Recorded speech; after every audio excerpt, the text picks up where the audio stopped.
So making videos about Call of Duty has always been a bit of a headache. If you look at the comment section on any of my opinionated Call of Duty videos, especially when it's about something really controversial, it's kind of a cesspool, and it's a lot of people that don't get what I'm saying. It's a lot of people that really want me to say, they clearly want me to say one thing and one thing only, and when I don't, they get very frustrated. And I've dealt with that for quite a while, and that's okay.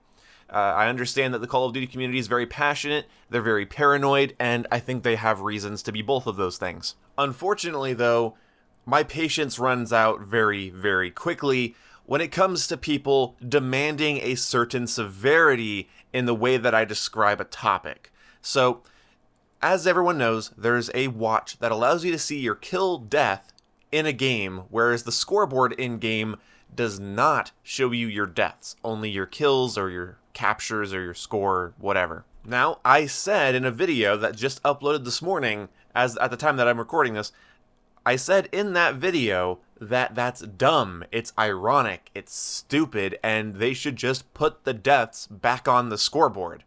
So that's me agreeing with the majority of the community. Now, the rest of the video was me saying, I can't die on this hill though. This isn't a grand issue, and we need to stop making mountains out of molehills because the community freaks out about so many little things as well as big things that I feel like we drowned ourselves out. That's what I said through the rest of the video, that we will get to the point where everything's a nightmare and the developers don't care anymore. Now, couple of things.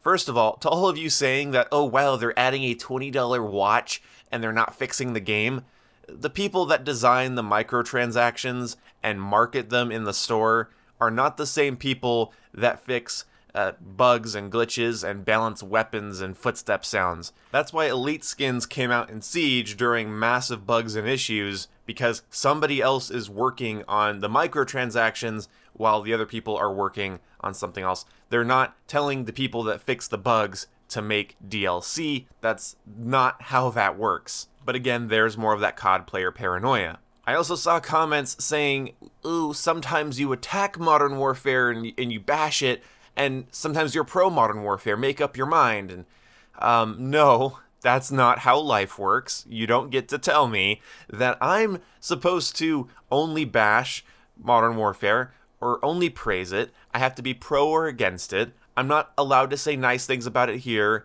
and then criticize it here. No, that's not okay. I have to be black and white about the game. It sounds like you're looking for somebody to echo your own point of view, whatever it may be, whether for or against. And it might be really confusing to have somebody say things like, I hate the way Modern Warfare handles game modes, but I love the game modes that are in the game.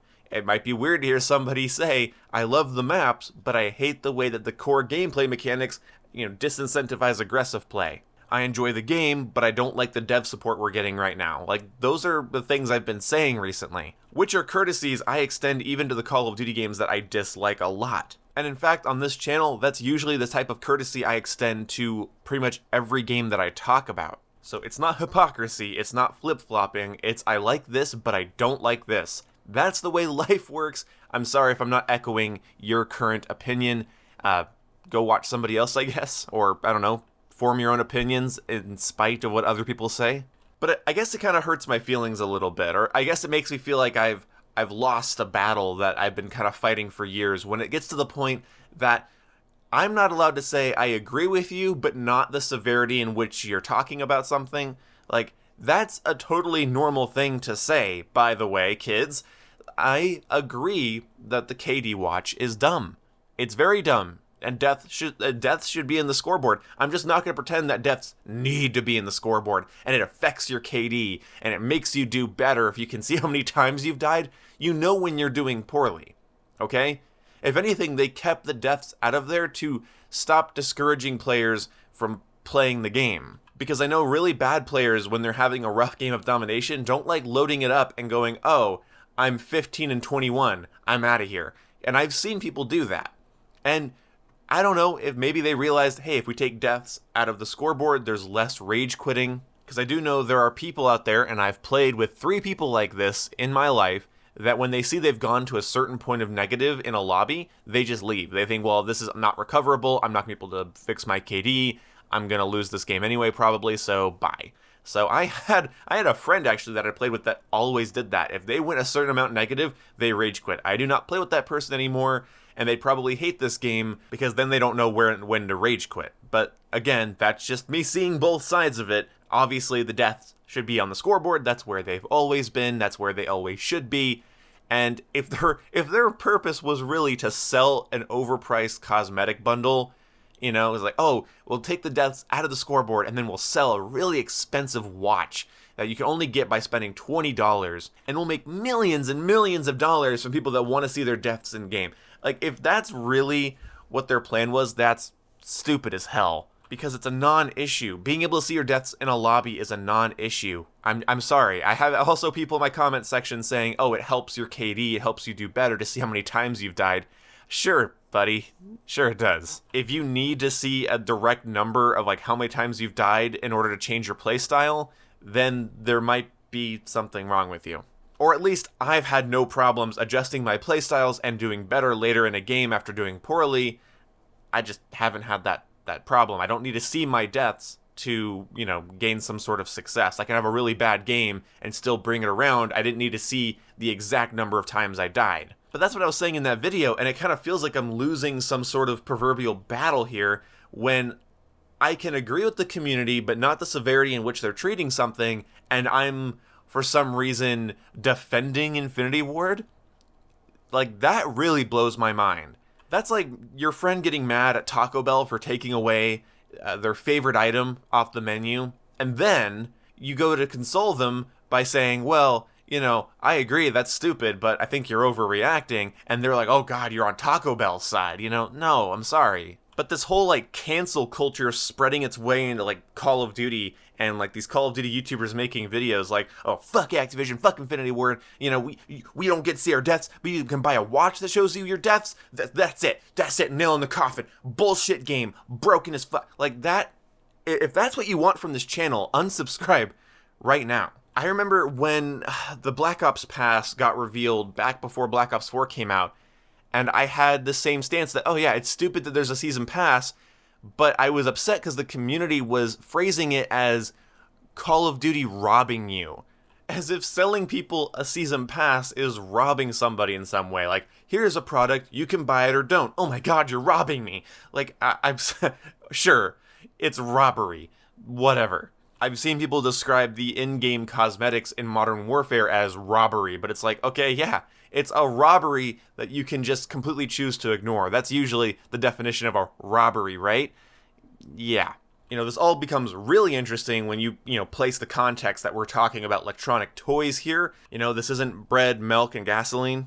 Just keep that in mind. Also keep in mind that Modern Warfare is the most pro-consumer we have seen COD in years, and if you don't think so, you are not paying attention. You have not been playing Call of Duty. You are just angry. And the cult of outrage that surrounds the COD community has been bringing me down for a long time. Because they drowned out constructive criticism, they overreact to absolutely, fundamentally everything. Their comprehension level when watching opinionated YouTube videos is somewhere below zero. And it's just becoming more and more clear to me that the Call of Duty community is both either not smart or not mature enough to listen to somebody, agree with them, but not with the severity in which they're treating the topic. Luckily, and what keeps me going in general, is that this is not the entirety of the COD community, or the entirety of my comment section. It just bothers me how prevalent it is, pretty much no matter what I say. If I'm negative against the game, or Infinity Ward in some way, then I'm told that I'm a flip-flopper, or that I'm a little bitch. And then if I agree with the game, if I like the game, if I enjoy the game, and I'm publicly, for the game in any way, then I'm a little shill. And then, if I agree with the community that Infinity Ward and Activision did something stupid, but then I don't agree with the severity, then I'm defending them. No, I'm sorry. If the fact that the Call of Duty community is prone to overreaction is news to you, then you haven't been paying attention, and maybe you just don't realize that overreacting publicly all the time makes you harder to listen to the people that need your feedback. Getting pissed about every little thing doesn't make you a video game activist. And getting pissed over every little thing doesn't make you smarter than the average consumer. You're just pissed. You're just a ball of outrage. That's all you are. You can't see the positives mixed in with the negatives. You can't see the light at the end of the tunnel. Your view is completely unnuanced. And if you follow down that path, whether with gaming or your life in general, you will lead a black and white existence which forces away anybody that can see both sides of a story. So basically, unless you want to die alone, chill out about the fucking KD watch. See you when I see you.